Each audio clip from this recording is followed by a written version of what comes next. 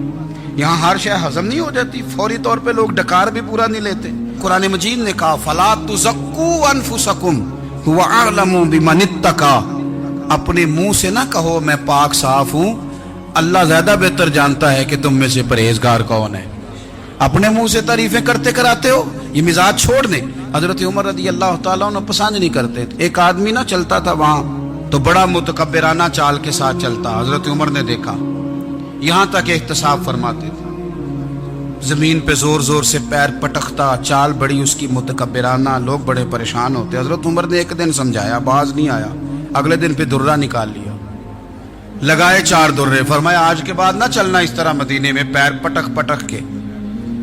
اس وقت تو اسے غصہ لگا, لیکن کچھ دیر کے بعد نا جب غصہ اترا تو حضرت عمر کے پاس آیا, کہنے لگا حضور اللہ آپ کا بھلا کرے, آپ نے درے نہیں مارے, آپ نے تو شیطان بھگا دیا جو میرے ساتھ چمٹا ہوا تھا. چمٹا ہوا شیطان آپ نے مجھ سے بھگا دیا ہے. یاد رکھیں مسند امام احمد بن حنبل میں حدیث ہے, اللہ کے پیارے رسول صلی اللہ علیہ وسلم فرماتے ہیں جو دنیا میں متکبرانہ چال کے ساتھ چلتا ہے نا, قیامت کے دن وہ اللہ سے اس حال میں ملے گا کہ رب اس سے ناراض ہوگا. متکبرانہ چال سے نہیں چلیں گے. تو حضرت فاروق اعظم رضی اللہ تعالیٰ عنہ کا یہ طریقہ تھا کہ آپ خیال کرتے, اور پتہ کس طرح کا آپ کا مزاج تھا. فرماتے تھے تقسیم کرو, دوسروں کا بھی خیال رکھو. جس طرح بندہ دیوانہ وار نہیں لوگوں کا خیال رکھتا کہ بندہ بگڑے کوئی نہ, دیوانہ وار. کچھ لوگ تبلیغ کرتے ہیں رسمی, اور کچھ لوگ ایسے ہوتے ہیں جو لوگوں کی اصلاح میں دیوانے ہو جاتے ہیں.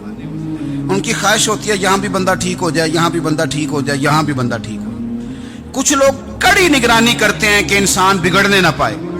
حضرت عمر فاروق رضی اللہ تعالیٰ عنہ نا گوشت والی دکان کے پیچھے جا کے بیٹھ گئے کئی دنوں تک. وہ کہنے لگا حضور یہاں کیا ہے؟ فرمایا تو اپنا کام کرنا. گوشت والی دکان پہ بیٹھے, کام کر اپنا, نگرانی کرنے لگے حضرت عمر. پھر آپ نے نا وہ بندے پکڑ لیے. کون؟ جو 2 دن مسلسل گوشت خریدنے آئے, پکڑ کے کھڑا کر لیا. فرمایا تو کل بھی گوشت لینے آیا تھا؟ حضور ہاں. فرمایا آج پھر کھائے گا؟ حضور جی. تو آپ فرمانے لگے کیا تیرے محلے سے غربت ختم ہو گئی ہے؟ تیرے رشتہ دار سارے پیٹ بھر کے کھاتے ہیں, تو 2 دن گوشت لینے آتا ہے؟ فرمایا آج کے بعد مسلسل گوشت لینے آیا تو درے سے ماروں گا, خبردار یہ کام نہ کرنا. یہاں تک نظام احتساب کا جب خیال رکھا جائے پھر حالات بگڑا نہیں کرتے, پھر وہ قابو میں رہا کرتے. حضرت عمر فاروق رضی اللہ تعالیٰ عنہ اس ترتیب کے ساتھ اصلاح کرتے, اس ترتیب کے ساتھ. سیدنا فاروق اعظم رضی اللہ تعالیٰ عنہ کی ایک بات آخر میں عرض کرنی ہے, وہ میں بھی اپنے اوپر لاگو کروں, آپ بھی غور کریں.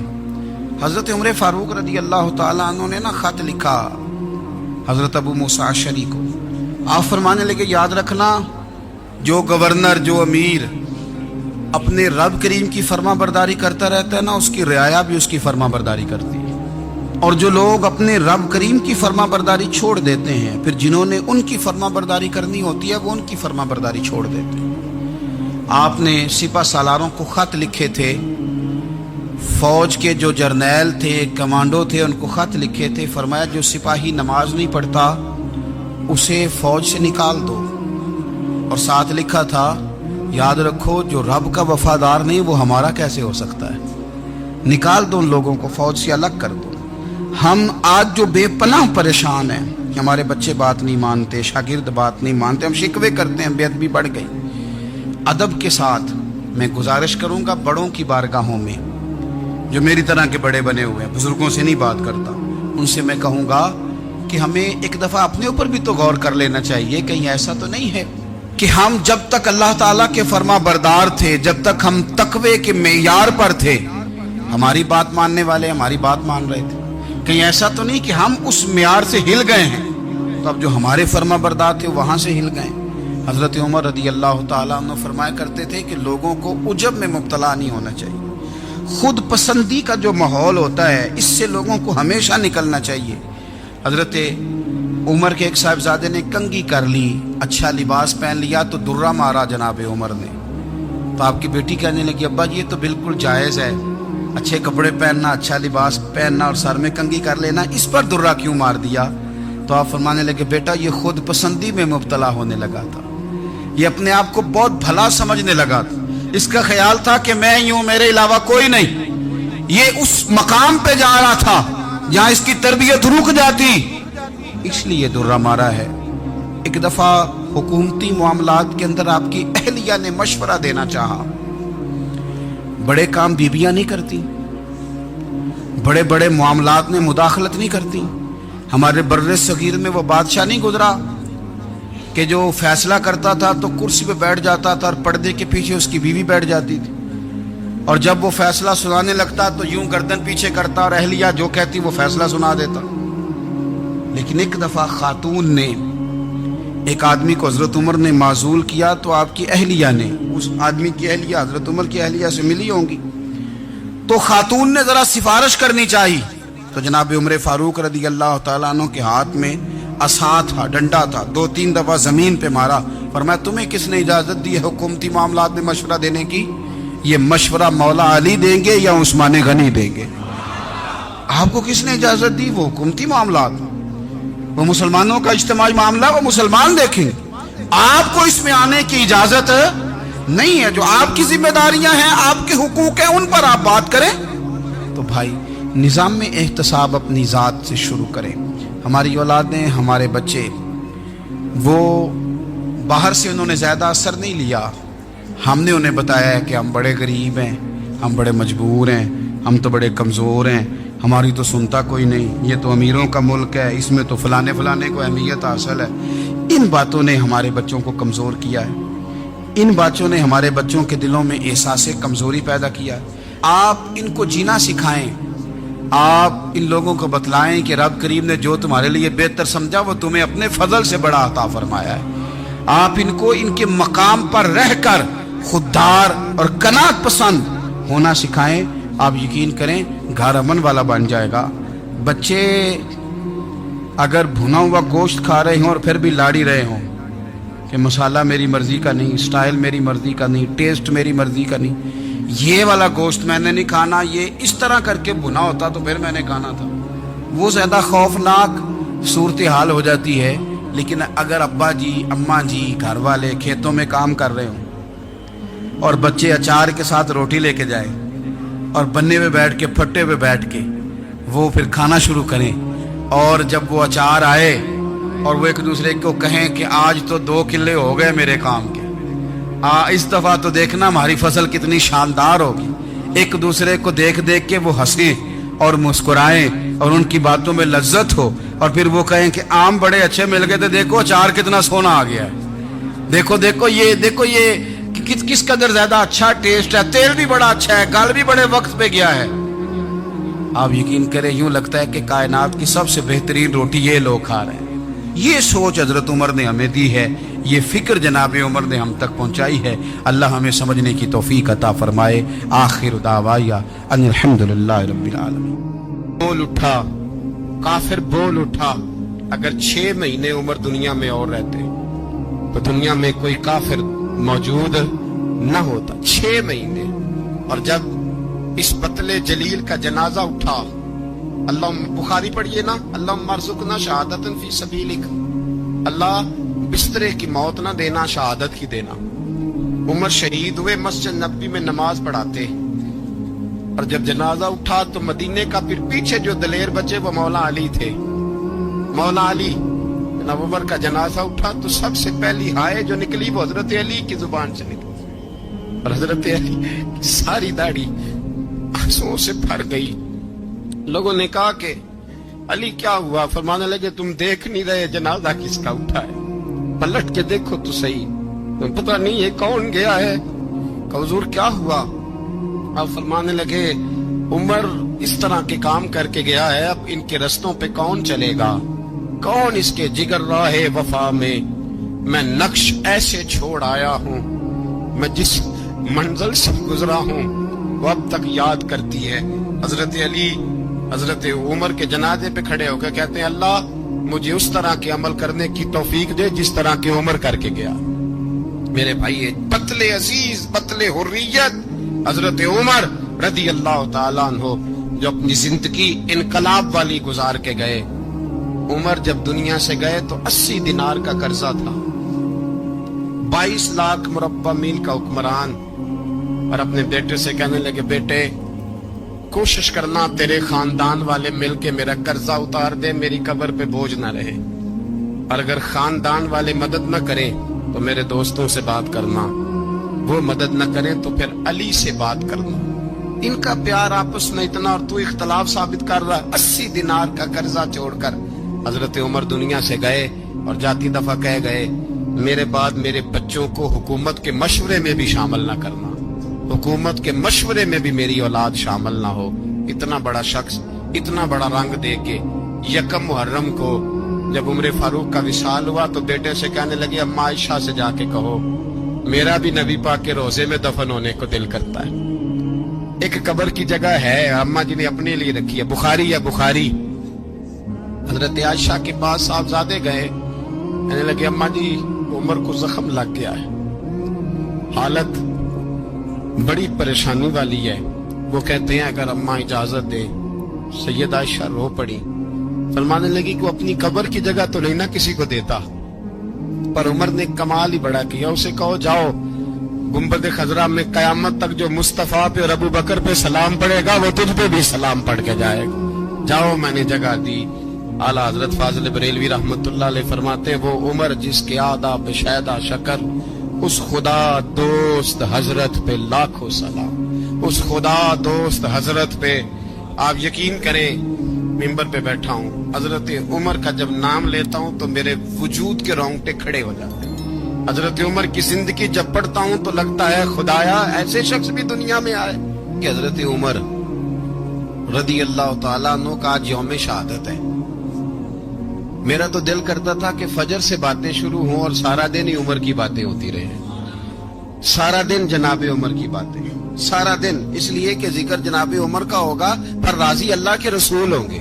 میرے رسول پاک علیہ السلام سب کے لیے دعا مانگتے ہیں نا، حضور کی دعا عام ہے، لیکن مصطفیٰ کریم نے کعبے کا غلاف تھام لیا اور غلاف کعبہ کو حضور نے سینے سے لپٹایا اور سینے سے چمٹا کے کہا اللہ میں نے تو کبھی سوال ہی زیادہ نہیں کیے، میں کرنے آیا ہوں، مجھے عمر دے دے، عمر دے دے۔ حضور نے مانگ کے لیا، اور پھر جب جس کو حضور مانگے اللہ سے، حضرت عوف بن مالک اشجعی ایک صحابی ہیں، حضرت عوف بن مالک رضی اللہ تعالیٰ عنہ فرماتے ہیں کہ جناب ابو بکر صدیق کا زمانہ تھا تو میں نے خواب دیکھا، میں نے خواب میں جناب عمر کو دیکھا، اور میں نے دیکھا کہ کوئی کہنے والا کہہ رہا ہے کہ عمر وہ ہے کہ اللہ کے رستے میں کوئی اسے جتنا مرضی برا بھلا کہے یہ پرواہ نہیں کرتا۔ کس کے رستے میں؟ بولے سارے۔ اس کا مطلب ہے اللہ کے رستے میں لوگ برا بھلا بھی، قرآن مجید نے کہا وَلَا يَخَافُونَ لَوْمَةَ لَائِمٍ، کچھ لوگ ایسے ہیں جو برا بھلا کہنے والوں کی لوگ پرواہ نہیں کرتے۔ اور دوسری بات میں نے یہ دیکھی کہ عمر خلیفہ بنے گا، اور تیسری بات میں نے خواب میں یہ دیکھی کہ عمر شہید بھی کیا جائے گا، عمر شہید بھی ہوگا۔ یہ میں نے 3 باتیں خواب میں دیکھی۔ فرماتے ہیں میں نے آ کے خواب حضرت ابو بکر صدیق کو سنائی، وہ خلیفہ تھے، وہ کہنے لگے ٹھہر جا میں عمر کو بلاتا ہوں، اس کے سامنے دوبارہ سنانا، اس کے سامنے۔ فرماتے ہیں میں نے بلایا حضرت عمر فاروق کو، آ کے بیٹھے، خواب شروع ہوا۔ کا ایک بات تو میں نے یہ دیکھی کہ آپ ملامت کرنے والے کی پرواہ نہیں کرتے، دوسرا آپ خلیفہ بنے گے۔ جناب عمر کہنے لگے چپ کر، ابو بکر کے سامنے ہی کہہ رہا ہے، چپ کر، خلیفہ کے سامنے ہی کہہ رہا ہے۔ تو حضرت ابو بکر صدیق کہنے لگے عمر اسے کہنے دو، مجھے لگتا ہے رب کی رضا یہی ہے کہ میرے بعد اگر مصطفیٰ کا منبر ملے تو عمر کو ملے، اسے کہنے دو، کہنے دو۔ حضرت عمر رضی اللہ تعالیٰ عنہ کو تیسری بات کہی، حضرت عوف بن مالک نے کہا آپ شہید کیے جائیں گے، میں نے خواب دیکھی ہے۔ نیک لوگوں کے خواب بڑی حد تک سچے ہوتے ہیں۔ کہا میں نے خواب دیکھی ہے. تو حضرت عمر کہنے لگے شہید تو دلیر لوگ ہوتے ہیں, شہید تو دلیر, جسے سارا زمانہ دلیر کہہ رہا ہے وہ اپنے بارے میں کیا کہہ رہا ہے؟ کہتے ہیں شہید تو دلیر, میں تو کاہل سا آدمی ہوں, سست آدمی ہوں, میں تو اتنا کام ہی نہیں کرتا. تو یہ خواب تو نے جو ٹھیک ہے دیکھا ہے نا, پھر سے دیکھنا. تو ابو بکر صدیق فرمانے لگے عاجزی نہ کر, انکساری نہ کر, تو جو کہہ رہا ہے ٹھیک کہہ رہا ہے, لیکن مجھے سن کے شکر بھی ہوا ہے اور افسوس بھی ہوا ہے.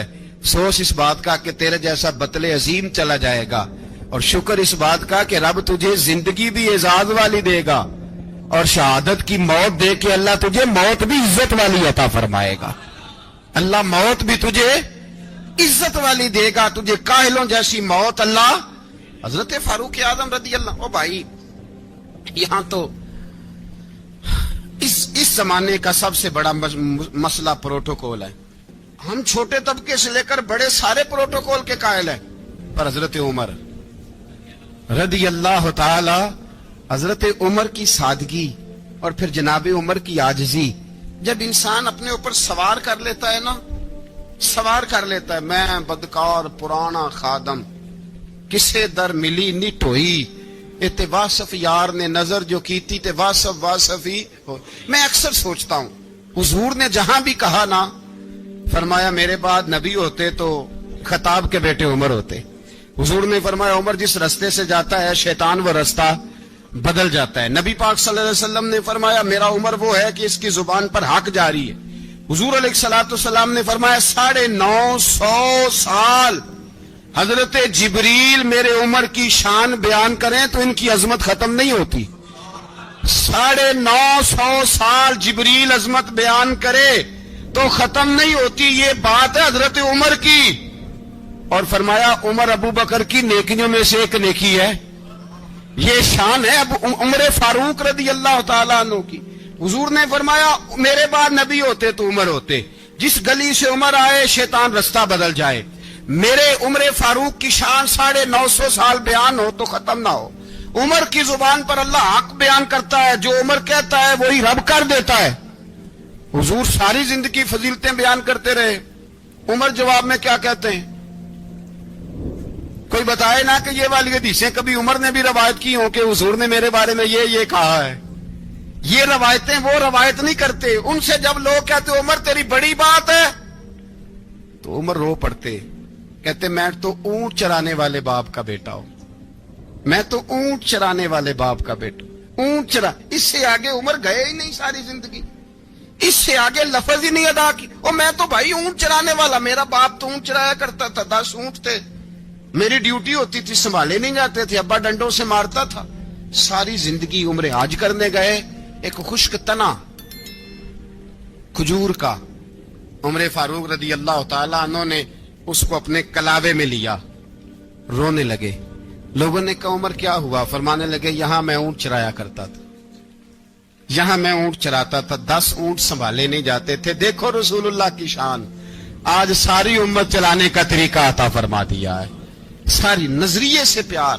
یار پیسہ کس کو برا لگتا ہے؟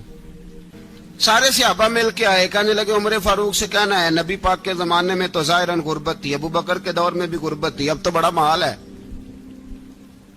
عمر سے سفارش کرو کہ عمر نیا کرتا پہنا کرے. ملکوں کے سفیر آتے, عمر وہی پھٹی پرانی چادر اوڑھ کے اور وہی کئی جگہ پہ پیوند لگے سوٹ پہن کے سفیروں کے سامنے بیٹھ جاتا ہے.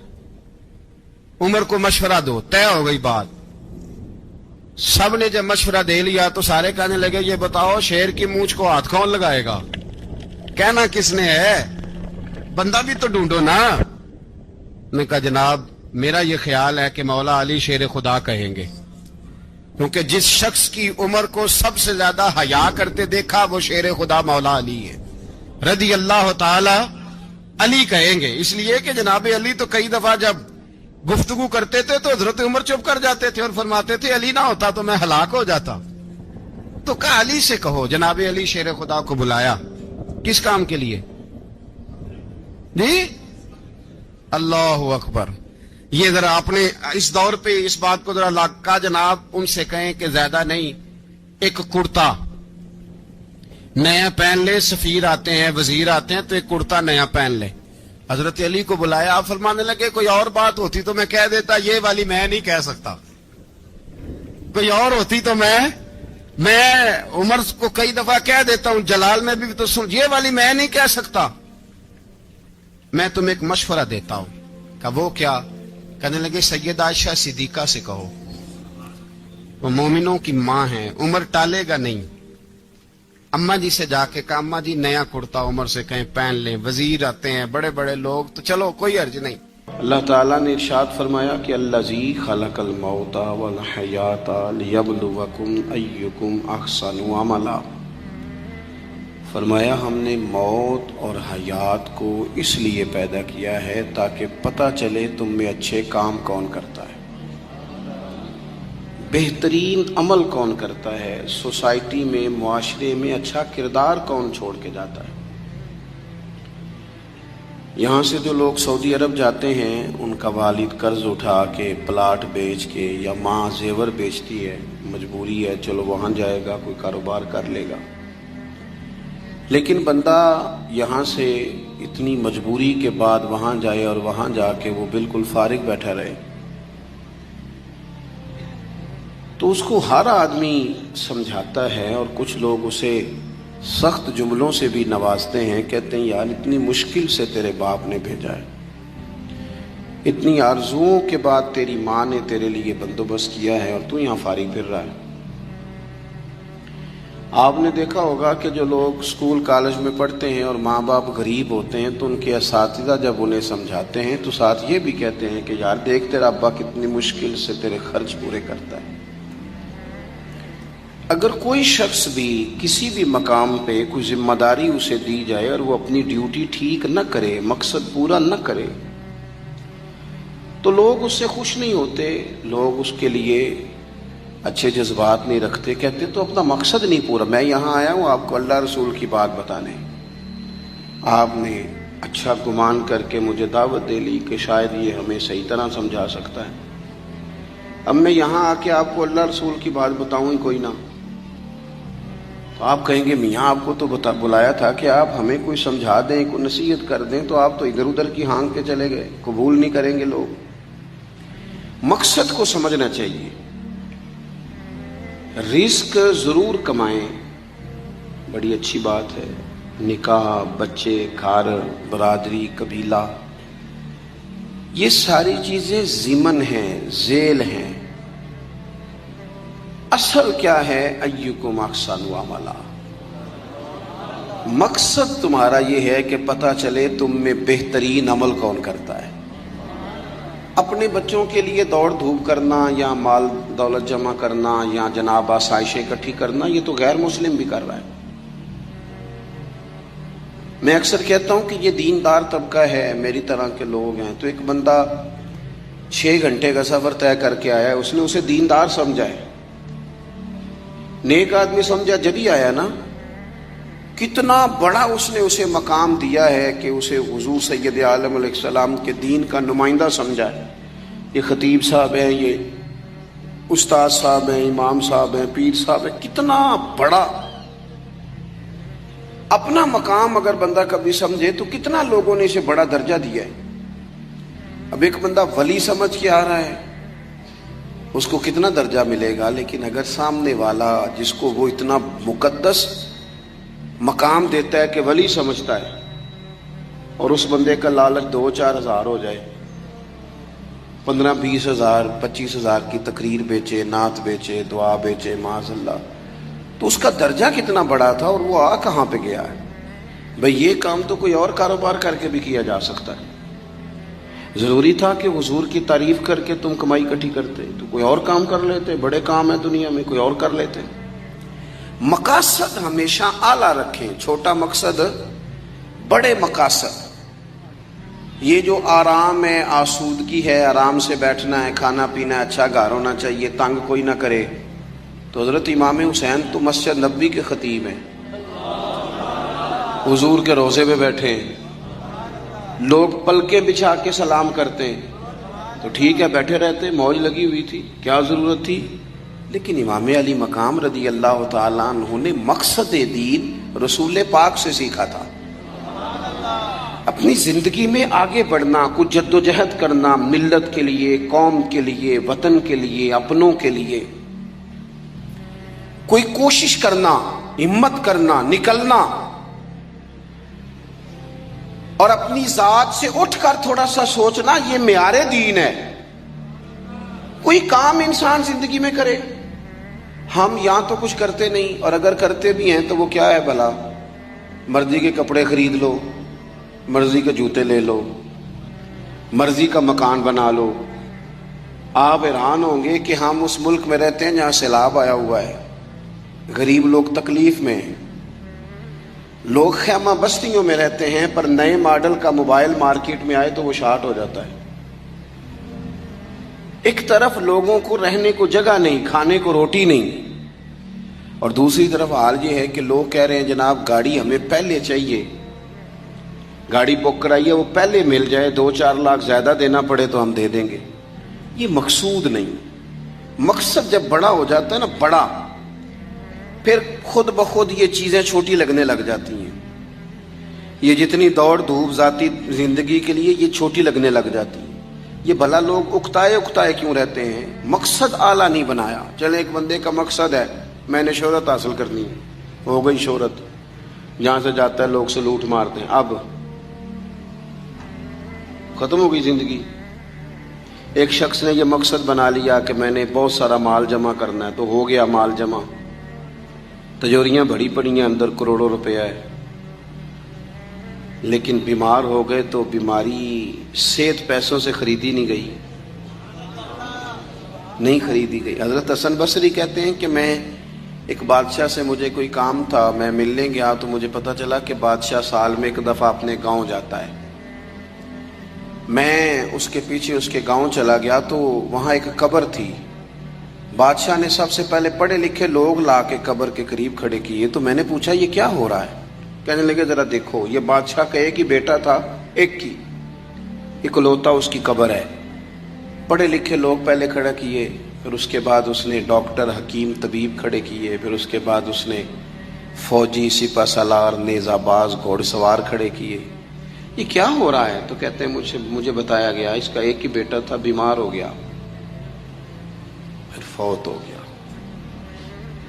بادشاہ سال کے بعد یہاں آ کے کہتا ہے پتر یہ سارے پڑھے لکھے لوگ میں نے تیری قبر پہ کھڑے کیے ہیں ملک کے، اگر علم لڑا کے تجھے بچایا جا سکتا تو شاید میں مرنے نہ دیتا۔ پھر یہ حکیم، طبیب، یہ سارے کھڑے ہیں، اور بادشاہ کہتا ہے بیٹا اگر یہ ساری ان کی دانائی دے کے تجھے بچایا جا سکتا تو شاید میں تجھے مرنے نہ دیتا۔ پھر بادشاہ سپہ سالاروں کو، گھوڑ سواروں کو، تیر اندازوں کو کھڑا کر کے کہتا ہے پتر